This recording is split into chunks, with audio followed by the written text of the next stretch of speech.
Shalom, Boker Tov, como vocês estão? Akol Tov? Sababa, por aqui, Sababa.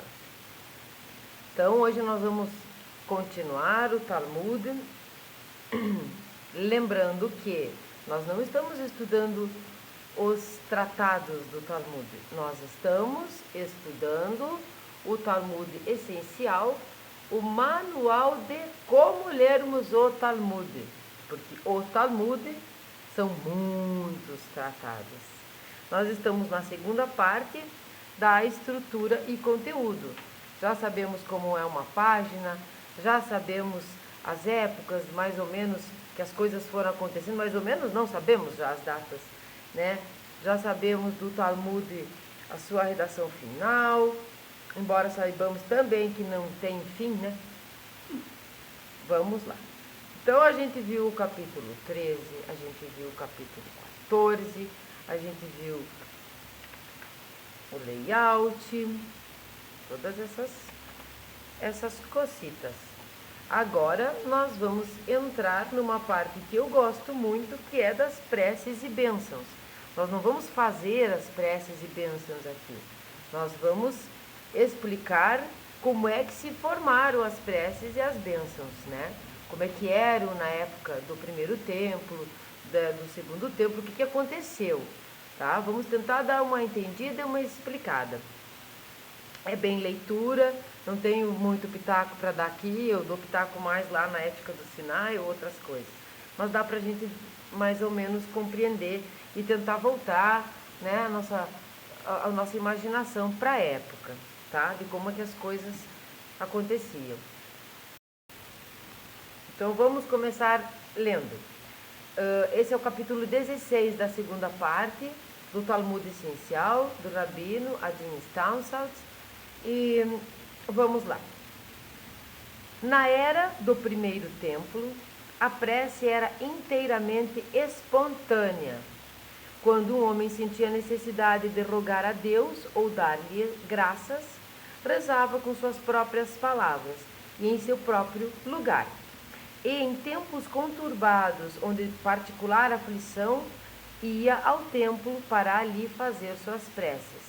A regulação formal das preces já começara, e os primeiros salmos tinham sido compostos e eram cantados pelos levitas em ocasiões especiais no templo, de modo que o povo em geral sabia da existência de certas cerimônias de oração oficiais que se realizavam em tempos determinados.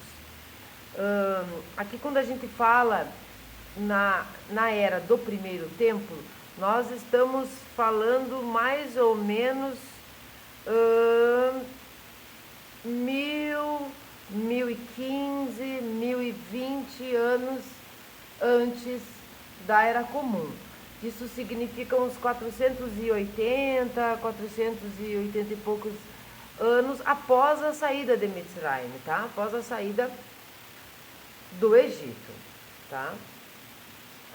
Sobre o primeiro templo, quem destruiu o primeiro templo? Sabemos que o segundo templo foram os romanos. Roubaram a menorá, destruíram tudo, aquela barbaridade toda. E depois ainda mostraram a menorá nos seus muros e esculturas e tal. O primeiro templo foi destruído por Nabucodonosor. Só uma curiosidade, tá? A necessidade de uma versão reconhecida de preces tornou-se premente no começo da Era do Segundo Templo, tá? Começo da Era do Segundo Templo. Muitos dos exilados que retornavam da Babilônia só tinham escasso conhecimento da língua hebraica e de conceitos básicos do judaísmo. Esse fato de terem pouco conhecimento da língua hebraica e muitas outras coisas que aconteceram com o próprio hebraico fez com que as pessoas não soubessem falar muitas coisas. E aqui é uma coisa delicada da gente falar, não é exatamente nesse tempo, mas o nome de Deus, que é tão discutido por tantas pessoas, porque não falam, porque não sabem, porque não isso, muitas coisas se perderam.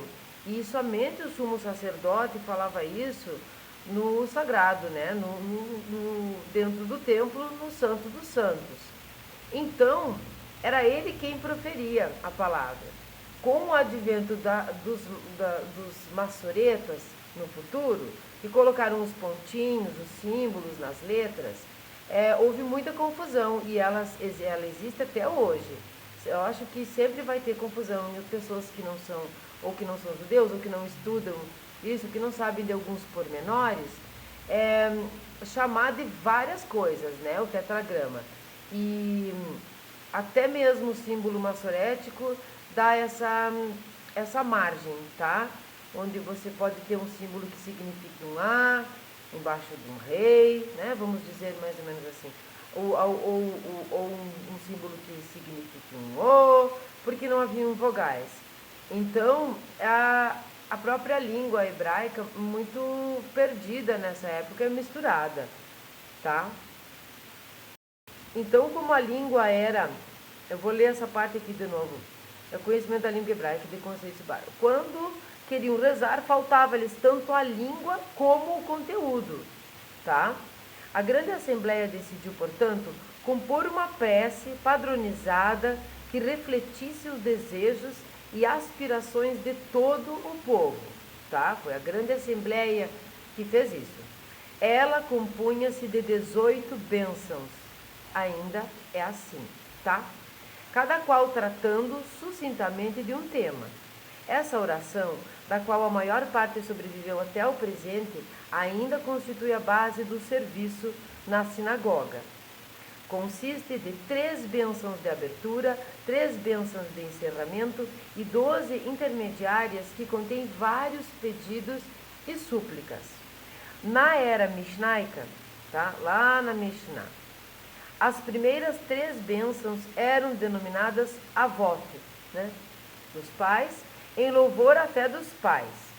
A Gevurot, que é poder, tá? Esse Gevurot, esse ot é plural, tá? Gevurah é uma palavra feminina, o ot significa plural, que refletia o poder do Onipotente, que culminava na ressurreição dos mortos, e que do chá, que exaltava sua santidade. As preces de encerramento eram conhecidas como avodá, que é culto, tá? Súplica para a restauração do culto no templo e retorno do Espírito de Deus. Odá, em que se davam graças pela vida e por tudo o que é bom. E Shalom, um pedido de paz para o mundo. As 12 bênçãos intermediárias são vários pedidos, tanto universais quanto particulares, de conhecimento, arrependimento, perdão, redenção, cura de doentes, sucesso nas colheitas, retorno dos exilados, de Sion, né? Lembra? Julgamento justo, punição dos maus, recompensa dos piedosos, reconstrução de Jerusalém, restauração da casa de Davi e, finalmente, um pedido de resposta a todas essas súplicas. A prece em conjunto é conhecida como Shmoneh Esrei, 18 bênçãos. Ainda é conhecida assim, tá? Isso acredito que nunca vai mudar, na verdade. Ou simplesmente como Tefilá, que já conhecemos, Tefilá é prece. E tem sido o ponto focal de todos os livros de oração judaicos desde que foi escrita. Foram determinados tempos fixos para a prece, correspondentes aos tempos das cerimônias públicas de sacrifícios no templo. Uma oração era recitada ao alvorecer, na hora do Tamid Shel Shahar, sacrifício da manhã. Uma segunda na hora da Minhá, sacrifício da tarde. E o Ma'ir, prece da tarde. Ainda é assim. Era proferido ao anoitecer, e o Ma'ariv, prece da tarde, era proferido ao anoitecer e não tinha relação direta com a hora do sacrifício. Pensem que antes tinha o sacrifício, né? As preces, hoje, nós já dissemos isso na playlist das preces, elas estão não no lugar do sacrifício, mas de certa maneira, sim, no lugar do sacrifício. Não há o sacrifício, mas existem as preces, tá? Não significa que quando o templo for reconstruído e voltarem a ter sacrifícios, as preces vão deixar de existir. Não, não significa isso. O estatuto dessa terceira prece não era claro. E séculos depois, os doutos ainda estavam discutindo a questão de saber se ela era obrigatória, como as outras duas, ou opcional. Essa controvérsia sobre um ponto que não parece vitalmente importante levou certa vez a uma revolução, está entre aspas isso, no procedimento do Sinédrio, quando o voluntarioso Nassir Aban Gamaliel entrou em choque com o maior erudito da época, que era o Rabi Yehoshua ben Hananiah, e acabou sendo deposto.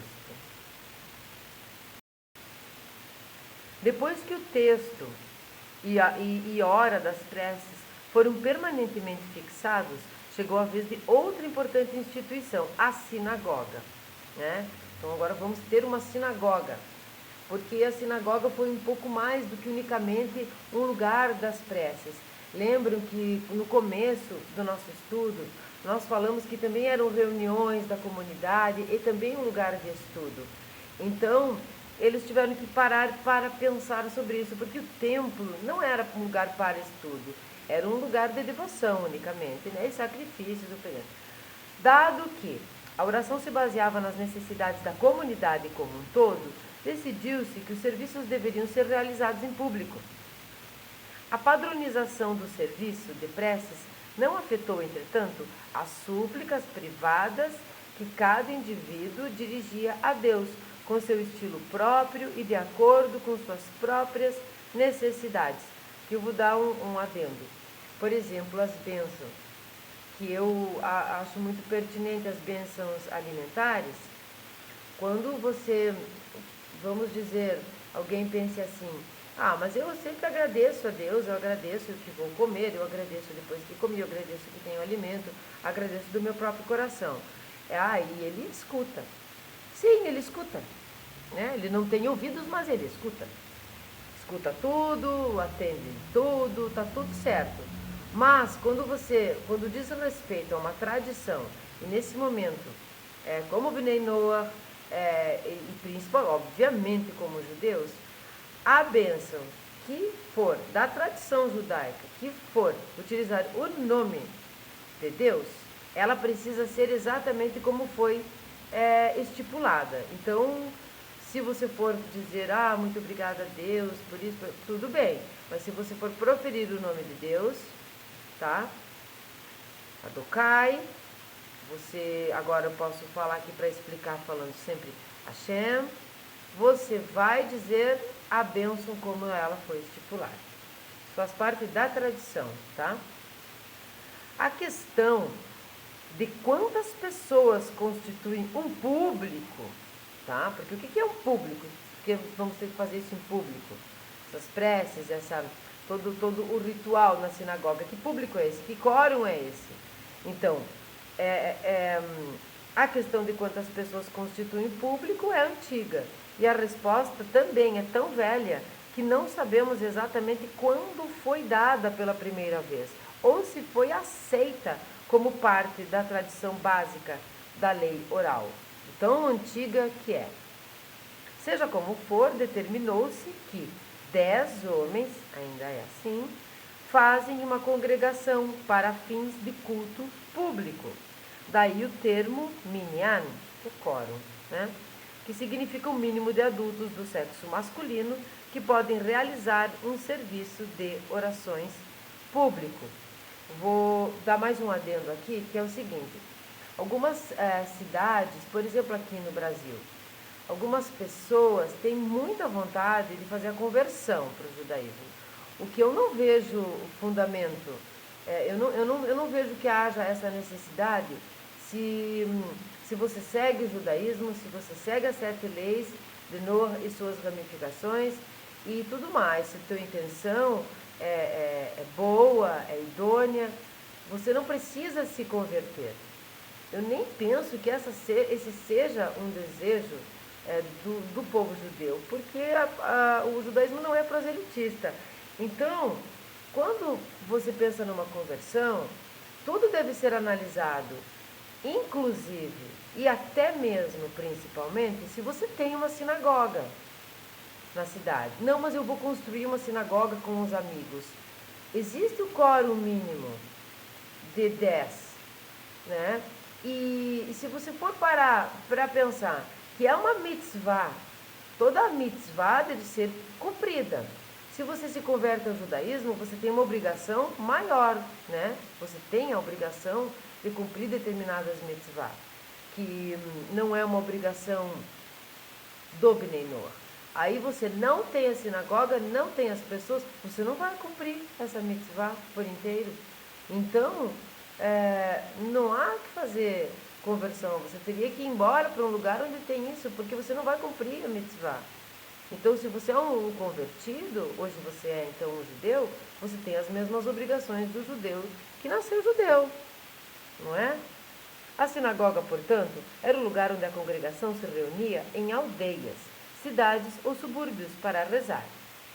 E quando necessário era também usado como lugar de reunião, né? Lembra? A maioria das sinagogas servia também como escolas para crianças vocais, às vezes como Batei Midrash, que são academias de estudo para adultos. A sinagoga era poeticamente chamada pelo povo de Mikdash Me'at, pequeno templo. Mas não podia, na verdade, substituir o próprio templo, de vez que os objetivos da instituição eram diferentes: oração, estudo e reunião da comunidade. Então você pode se reunir, ter a sinagoga, fazer as rezas e ter aula para as crianças, uma mini academia para os adultos, mas esse não é um lugar de devoção, né? O lugar que era o feito de sacrifício era o templo.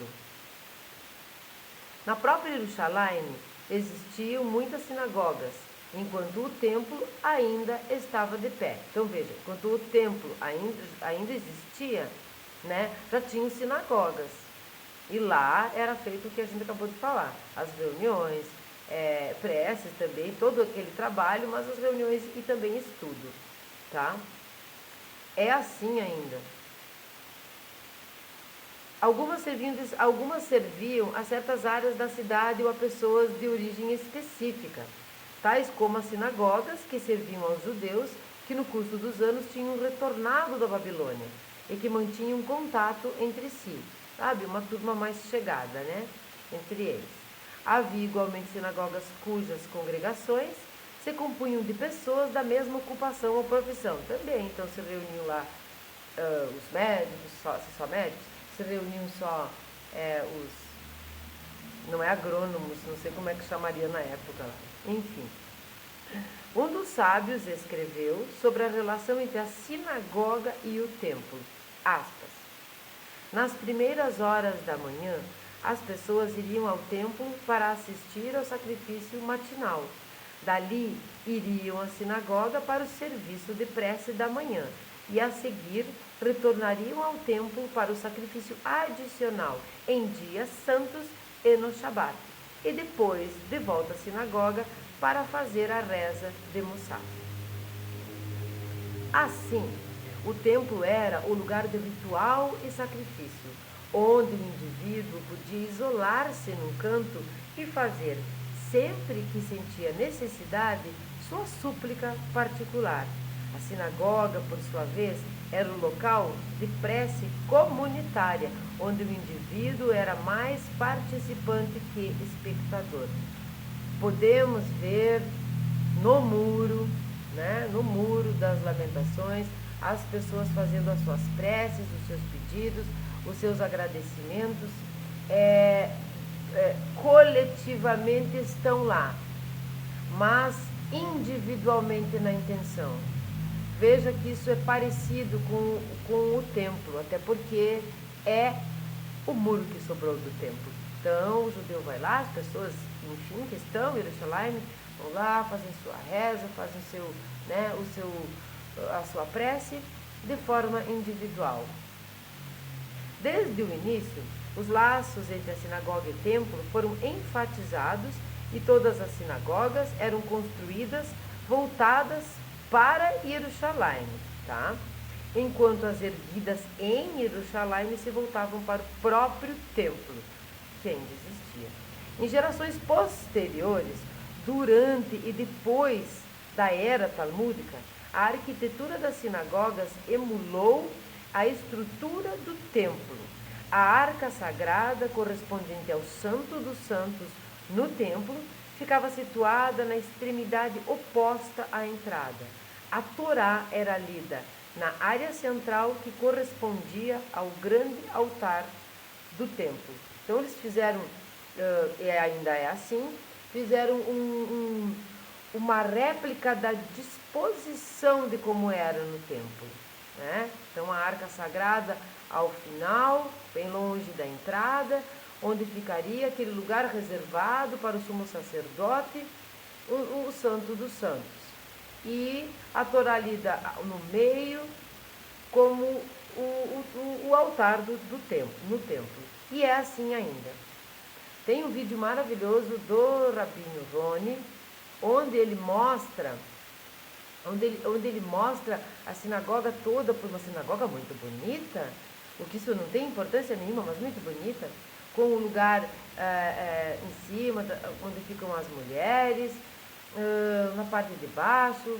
Ele explica nesse vídeo quando é feito o Brit Milá, aquele parece um púlpito, né, bem no centro, onde abre a Torá. O Rabino abre a Torá para nós vermos. Ele mostra o Aron HaKodesh, onde está guardado o rolo ou os rolos da Torá. Muito legal esse vídeo. Eu não sei se ele está no YouTube ou se ele faz parte da academia, porque agora eu não me lembro. Então, se ele faz parte da academia, você precisa ser um aluno da Academia de Moisés. Agora nós vamos falar do Shema Israel. Eu vou tomar uma aguinha aqui.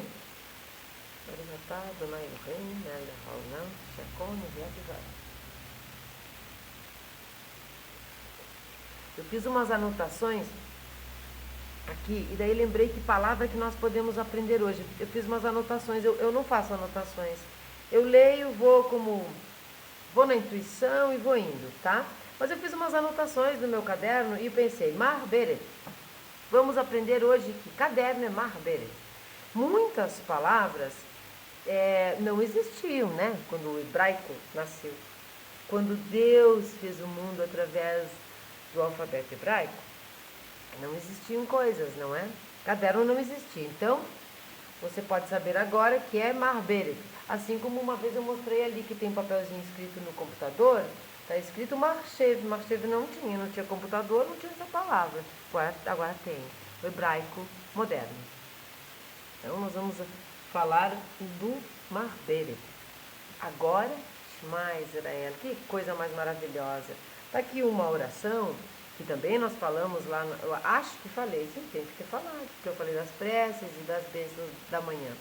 O Shema, quando você não tem tempo, tem muita coisa, tá na sua vida atribulada. Estamos falando de Bnei Noach, pessoas que não têm a sinagoga e tudo mais. Para ir, porque tem Bnei Noach que tem a sinagoga. Mas mesmo assim você está sem tempo, aquela é muita reza, você tem o seu trabalho, você tem que estar no horário certo, vai te dar problemas. O judaísmo, tudo em primeiro lugar, é a família.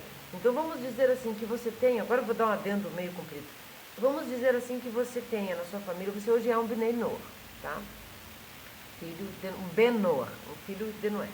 Quer seguir as 7 leis de Noah e muito mais. Sabemos que como Bnei Noach nós seguimos muito mais do que as 7 leis, né?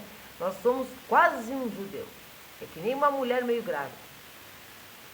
Então você tem lá alguns familiares, pessoas da sua família, ou amigos, ou colegas que são de outras religiões, e eles te convidaram, por exemplo, num casamento católico, te convidaram para ser madrinha, ou se você puder, você diz não.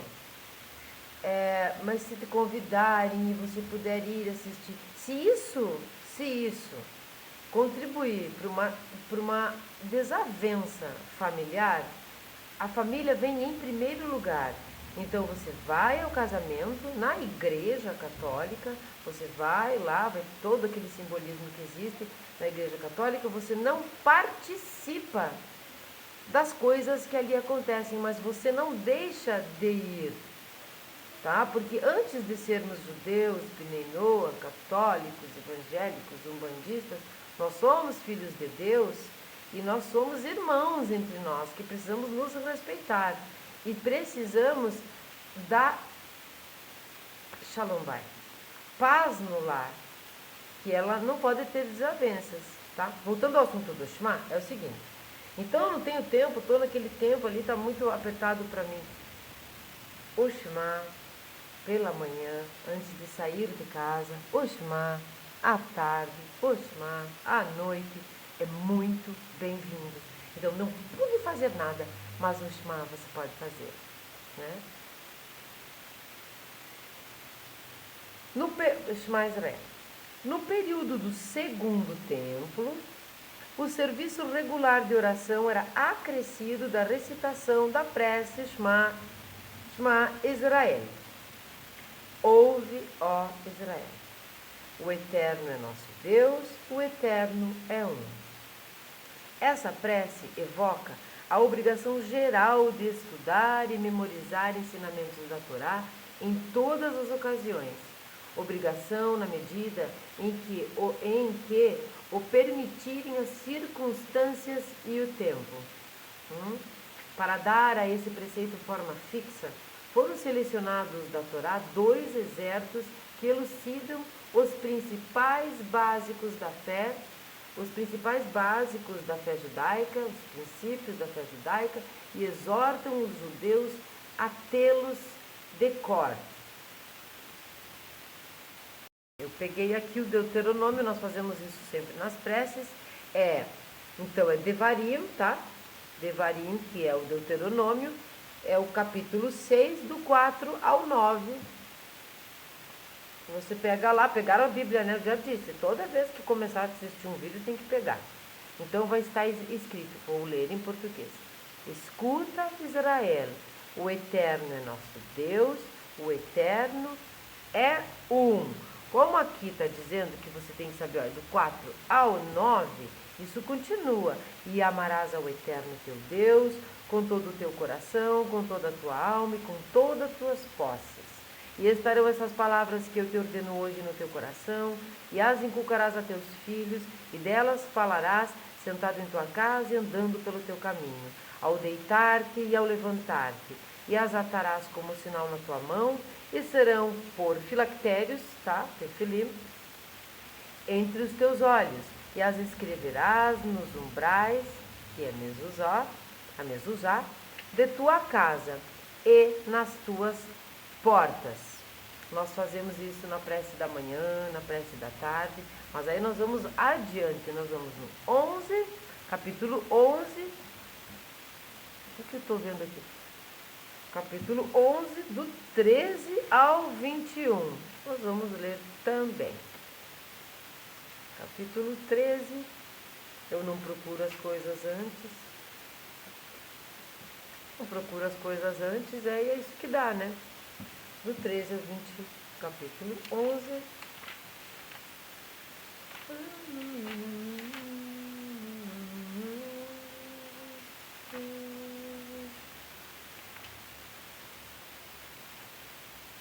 Do 13 ao 21. E se obedecerdes aos meus mandamentos que hoje vos ordeno, que hoje vos... De novo. E se obedecerdes aos meus mandamentos que hoje vos ordeno, de amar ao Eterno, vosso Deus, e servi-lo com todo o vosso coração e com toda a vossa alma, então eu, o Eterno, darei a chuva à sua terra, a seu tempo, a chuva precoce, a chuva tardia, malcoche, Iorei e malcoche. Iorei é a que antecede, no começo, e a malcoche é no final. E colherás o teu grão, o teu mosto e o teu azeite. E darei erva no teu campo para teus animais, e comerás e te fartarás. Guardai-vos para que não suceda que o vosso coração vos seduza, e vos desvieis Sirvais outros deuses e vos prostreis diante deles. Então se acenderá o furor do Eterno contra vós, e fechará os céus e não mais haverá chuva. E a terra não dará mais o seu produto, e perecereis rapidamente da boa terra que o Eterno vos dá. E poreis estas minhas palavras em vosso coração e em vossa alma, e as atareis como sinal na vossa mão, e serão como frontais, filactérios entre vossos olhos.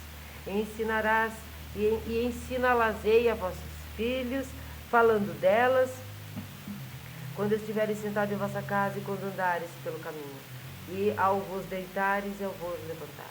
E as escrevereis nos umbrais da vossa casa e nas vossas portas, para que se multipliquem os vossos dias e os dias de vossos filhos, na terra que jurou o Eterno a vossos pais, que a daria a eles por todos os dias que os céus estiverem sobre a terra. Perceberam, filactérios? Perceberam, Mezuzá? Então me responda, qual é a importância do Talmud? Como que você ia pegar a Bíblia, ou a Torá, nesse caso a Torá, o Pentateuco, e você ia ler a Torá, ia ler filactérios, ia ler Tefilin e tudo mais? Como? Talmud. Lei oral. Talmud. Vamos lá então. Deuteronômio, então você leu. Estes eram recitados de manhã cedo e à tarde. Por muitas gerações adicionavam também os 10 mandamentos. Prestem atenção. Mas esse costume foi suspenso porque certas seitas heréticas alegavam que esses versículos continham a essência da Torá e que todo o resto era marginal. Para demonstrar que as partes recitadas diariamente não resumem a Torá, os sábios decidiram omitir os 10 mandamentos. E eu acho que isso foi sábio. A recitação do Shema Israel era usualmente ligada ao serviço de oração público e foram estabelecidas várias maneiras de recitá-lo. Assim, a forma básica de oração consistia na recitação de excertos da Torá, juntamente com rogos e agradecimentos. Como as sinagogas têm existido por tanto tempo e a norma de reza foi bem estabelecida, não houve alterações básicas no procedimento da prece depois da destruição do templo. Se bem que fosse necessário alterar o enunciado de certas bênçãos e incluir rezas pela reconstrução do templo e restauração do culto. Quer dizer, antes eles não precisavam pedir sobre isso, né? Agora há a prece também pela reconstrução do templo. Todavia, uma das alterações introduzidas no serviço logo após a destruição não estava ligada ao templo em si, mas aos problemas dos heréticos, gnósticos e seitas cristãs. Naquela época, proliferavam pequenas seitas que defendiam uma combinação sincrética de religiões. Existiam judeu-cristãos e gnósticos que reconciliavam suas crenças com a continuação do culto judaico. Essas seitas, tanto em autodefesa como para fins de ataque ideológico, empregavam frequentemente medidas que o judaísmo sempre condenara redondamente: passar informações sobre outras seitas e denunciá-las às autoridades romanas. As coisas chegaram a tal ponto que os sábios do Sinédrio, em Yavne, decidiram acrescentar ao Shmoneh Esrei, as 12 bênçãos, uma bênção adicional, que de fato era uma praga, né, sobre heréticos e delatores. Eu vou dizer uma coisa, e eu não tenho nada contra religião nenhuma.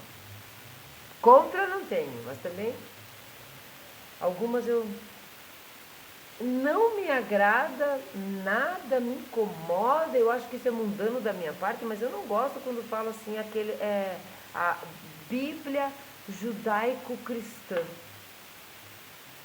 Cara, eu não posso falar raiva, porque quando a gente tem raiva, a sabedoria vai embora, sabe disso. Mas eu tenho uma raiva disso, um incômodo, eu tenho sabe, uma raivinha disso, um ranço disso.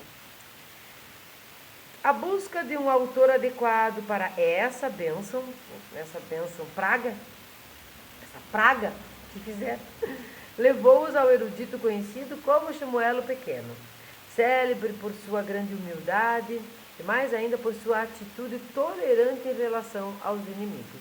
O texto por ele composto foi inserido na prece, que agora consistia de 19 sessões, embora retivesse seu nome tradicional, de Shmoneh Esrei. Aqui o Shmoneh, porque Shmoneh é justamente 18. Mais um subtítulo aqui, vamos ver em quanto tempo estamos. Emissário público. Como os livros escritos eram muito preciosos naquela época e houvesse uma tendência a evitar o registro de matérias pertencentes à lei oral, tá? Evitavam registrar isso. As várias orações eram decoradas em vez de serem escritas. Naturalmente, nem todos conheciam decorar as rezas. Eu não conheço até agora. Nossa, faz tempo que eu faço, eu não tenho... Eu prefiro compreender, eu acho que a gente deve ler, tá? As preces, deve ler. Não, deve ler. Isso se aplica particularmente aos primeiros tempos do segundo templo, a não ser o Shema e algumas outras coisas. Por exemplo, tem uma frase muito maravilhosa que eu sempre falo quando eu quero, eu sempre repito, quando eu quero lembrar que tudo vem de Hashem e que tudo que a gente acha que pode ter alguma coisa contrária, ele cria, ele mantém, ele transforma, para não dizer destruir. Então, assim, eu gosto sempre de dizer Baruch Atah Adonai Eloheinu Melech Haolam Yod Tzeror Uvorei Hashem Oseh Shalom Uvorei Takol. Então eu sempre sei que ele cria a luz, ele forma a luz, ele cria a escuridão, ele faz todas as coisas, ele cria a paz, é tudo ele. Então nós estamos na mão dele, dentro dele, felizes por isso, agradecidos e protegidos por Hashem, né? Bom, foi nessa época que se estabeleceu o cargo de Sheliach Tzibur, que é o emissário público. O emissário estava bem familiarizado com a fórmula das preces e recitava-as em voz alta, de modo que a congregação pudesse rezar em uníssono. Durante várias gerações, e certamente nos períodos mishnaico e talmúdico, essa tarefa requeria alguma espécie de melodia ou canto. O homem escolhido como Sheliach Tzibur era, em geral, um membro respeitado da congregação, capaz de guiar outros na prece. Tornou-se habitual e esse costume prevalece até hoje. Repetir as preces em voz alta, de modo que os que não conheciam as palavras as recitassem depois do Sheliach. Olha, e ainda é assim, né? Vai ter o cantor, nós aprendemos isso, o cantor, né? Lá na sinagoga, que vai falar todas as preces, toda a sequência ritualística em voz alta, cantada. A forma básica de reza pública não podia conservar sua simplicidade original por algumas razões. Primeiro, surgiu a necessidade de ajuntar preces para ocasiões especiais no ano, como o Shabat e os dias santos, fastos, secas ou várias calamidades também. Tá? O enunciado de preces foi emendado e expandido, de sorte que o simples Shmoneh Esrei, por exemplo, assumiu diferentes formas, e com o passar do tempo, o processo foi intensificado. Surgiram como apêndices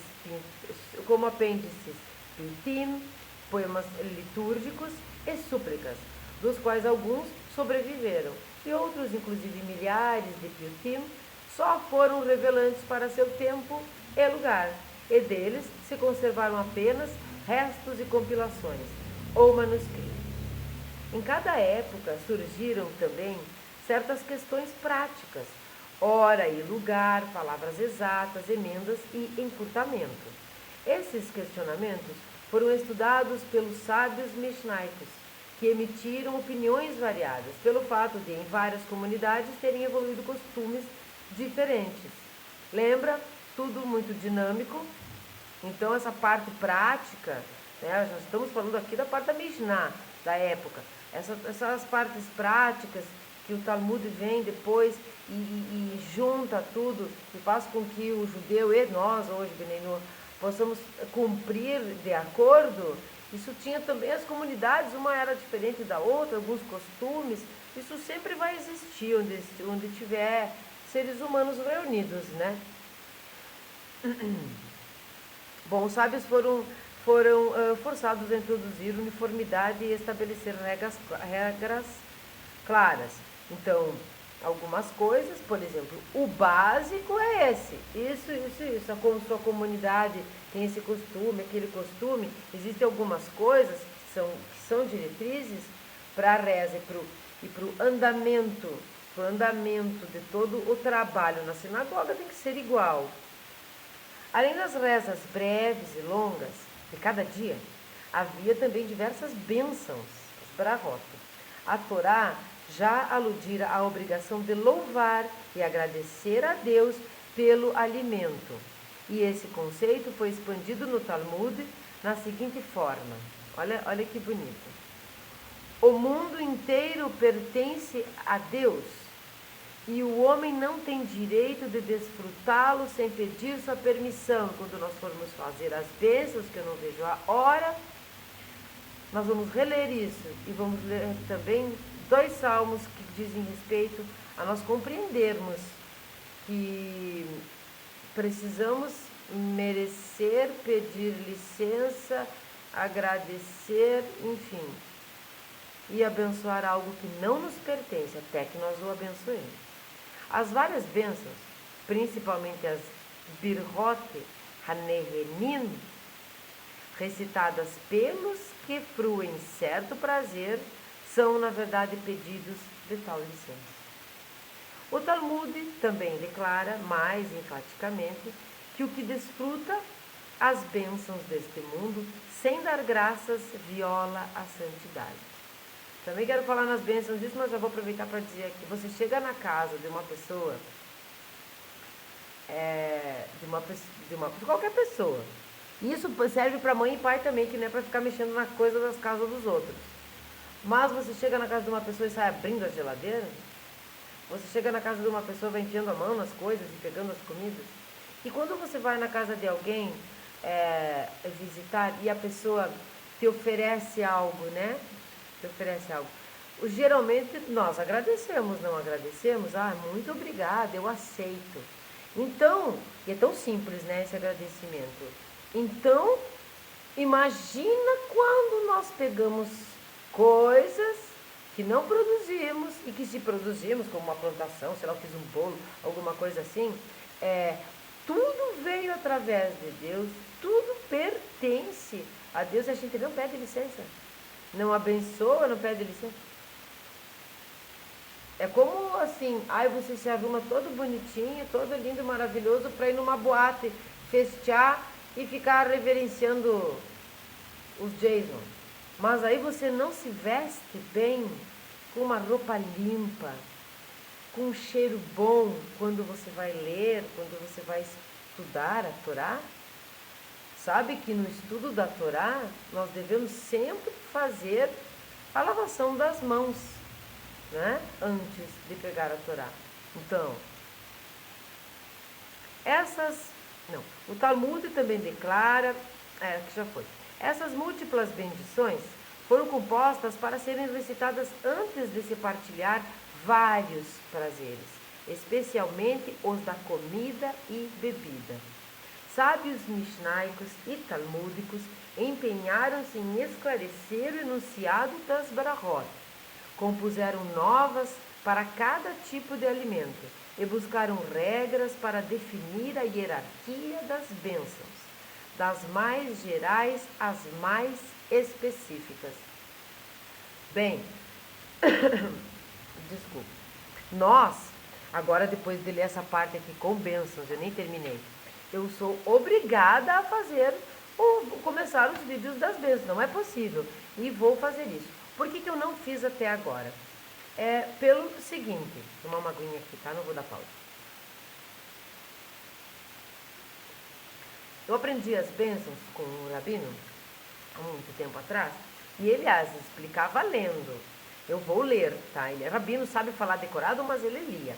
Eu vou ler em hebraico, que são bem familiares para mim, Vou ler em hebraico, vou ler em português. Não sei se tenho a intenção de fazer vídeos sobre a hierarquia dos alimentos, mas os alimentos em si, sim. Só que eu gostaria de ter o alimento na hora para nós vermos, sabe? Assim, então eu pego aqui a água, vou fazer a benção da água, e aí eu tenho a água, faço a benção e tomo. Aí eu vou fazer a benção do lechem, tá? Que é o pão. Aí eu quero ter o pão para fazer. Aí eu quero fazer a brahá do vinho, vou fazer do suco de uva, não vou fazer com vinho. Eu quero ter as coisas e eu não consegui me ajeitar quanto a isso. Agora que chegou nesse momento do Talmud que eu tanto esperava, vamos fazer o vídeo das bênçãos. Nem que eu faça um videozinho um por vez, bem curtinho, e tenha aquele alimento. Então eu vou tentar que a gente possa visualizar isso, né? Por causa que eu não tenho uma câmera que fique longe para nós. Porque eu pensei em fazer uma mesa bem bonita. Eu pensei em um monte de coisa. Para que a gente se estimule a fazer a bênção dos alimentos. Porque ela é maravilhosa. Você se sente realmente merecedor no direito de comer aquela comida, depois de agradecer aquela comida. E isso se torna um ritual, é quase que uma roupa que você veste todos os dias, sabe? Além dessas bênçãos de rotina, havia muitas bênçãos para eventos. Existe uma bênção especial a ser recitada quando algo regozija o coração. E, em contraste, uma para ocasiões de mágoa e catástrofe. Os sábios misnaicos diziam que um homem, aqui está entre aspas, tá?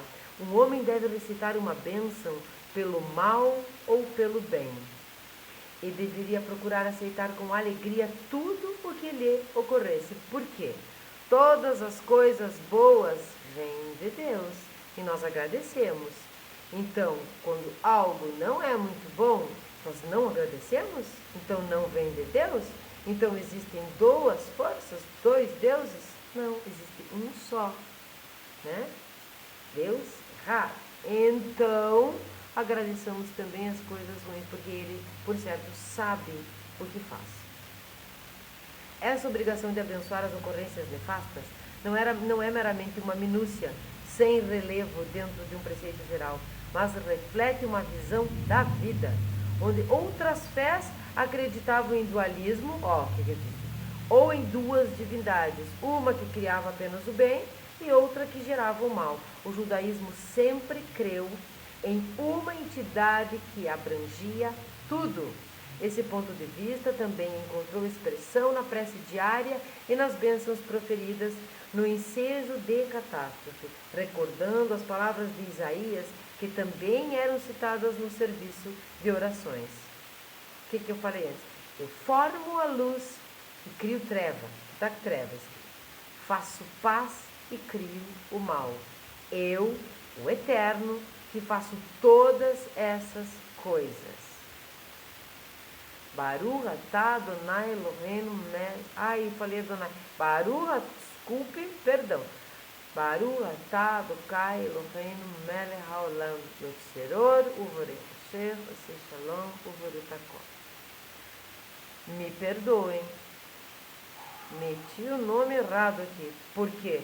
Porque eu já faço isso nas bênçãos. Aí quis repetir aqui, gosto tanto dessa frase, adoro essa frase.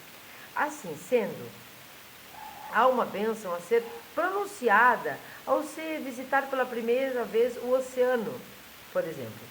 Eu não ia ler um parágrafo aqui, mas vou. As bênçãos não se relacionam apenas com esses aspectos mais gerais, mas também com os vários pormenores da vida cotidiana e da natureza, com base na convicção de que um homem deveria ligar sua existência e tudo o que via em derredor à fé que abrange o todo. Assim sendo, há uma bênção a ser pronunciada ao se visitar pela primeira vez o oceano, ao ver animais estranhos, ao dar com fenômenos naturais raros e até ante ocasiões ostensivamente prosaicas. Ver o primeiro florir da primavera, a chuva e até belas mulheres. Esses temas são longamente discutidos no Talmud, principalmente no Tratado Berahot, que é dedicado às bênçãos. Nós terminamos agora o capítulo 16. O próximo capítulo é o Shabat. Não foi tão longo, não foi tão curto, mas é o que nós precisávamos saber. A partir daqui eu vou começar a fazer as bênçãos, eu já tinha isso planejado. E também fiquem tranquilos quanto a não podemos pronunciar o nome de Deus, e nem mesmo o substituto dele, falando exatamente o substituto do nome, falando exatamente como é. Então, porém, não é a primeira vez que eu faço essa gafe. Eu já perguntei para um Rav e ele me explicou. Você estava ensinando? Você estava falando? Você precisava explicar isso, falar a palavra? Num determinado momento eu estava. Era uma situação que eu estava ensinando a pessoa. Aí eu disse sim, então não tem problema, fique tranquila. Como é que você ia passar a mensagem de que era daquele jeito se você não falasse? Então tudo bem.